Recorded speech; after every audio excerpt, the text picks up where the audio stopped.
உங்க வாழ்க்கையில நீங்க எடுக்கிற முடிவுகள் உங்களை முடிச்சு விட்டு போயிடக்கூடாதுங்க. அது உங்களை காப்பாற்றணும், உங்களை கரை சேர்க்கணும்.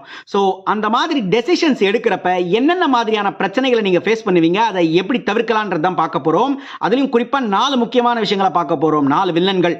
ஓகேவா? ஸோ யாருன்னு பார்த்துடலாம். Welcome to behind books and நான் உங்க மகேஷ்குமார் அண்ட் நீங்க பார்த்துக்கிட்டு இருக்கிற இந்த series random content from the random books episode 38.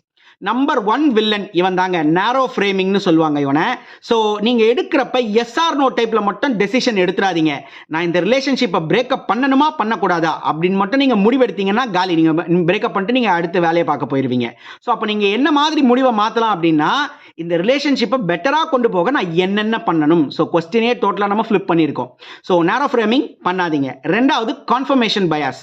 Most of the time நம்ம பண்ற தவறு என்னன்னா, நாம ஒரு டெசிஷன் எடுத்துட்டு அதுக்கு ஆதரிக்கிற மாதிரி இருக்கிற பாயிண்ட்ஸை பத்தி மட்டுமே நம்ம பேசுவோம். அம்மா இந்த லேப்டாப்ல தான் எல்லாமே இருக்காமா, 2 GB கிராஃபிக்ஸ் கார்டு இருக்கு, இதுல தான் 2 TB இருக்கு, இதுல தான் ஹார்ட் டிஸ்க் ஃப்ரீயா கொடுக்குறாங்க, இதுல தான் இதை பண்றாங்க. டே அதோட காஸ்ட் 1.5 லட்ச ரூபாடா, நான் தான்டா பே பண்ண போறேன், நீ கிடையாதுடா. பட் இருக்கட்டுமா, எனக்கு இதுக்கெல்லாம் இது யூஸ் ஆகும். இப்படிதான் நம்ம சொல்லியிருப்போம்.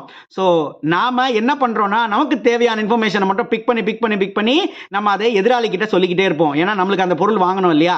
ஸோ கன்ஃபர்மேஷன் பயாஸ்குள்ள மட்டும் போயிடாதீங்க. அண்ட் மூணாவது ஓவர் கான்ஃபிடன்ஸ்.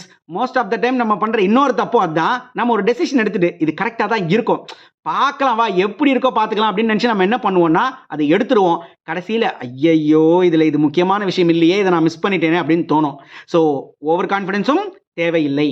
லாஸ்டா எமோஷன்ஸ். நீங்க ஏதாவது ஒரு டெசிஷன் எடுக்கிறப்ப எமோஷனலான சுச்சுவேஷன்ல மட்டும் டெசிஷன் எடுத்துடாதீங்க. அந்த டெசிஷன் சத்தியமா உருப்படாது. ஓகேவா? சோ இந்த 4 வில்லனை மறக்காம ஞாபகம் வச்சுக்கோங்க. டெசிஷன் எடுக்கிறப்ப இந்த மாதிரி சினாரியோ வந்ததுன்னா டபக்கு நிப்பாட்டிடுங்க, டெசிஷன் எடுக்காதீங்க. ஓகேவா?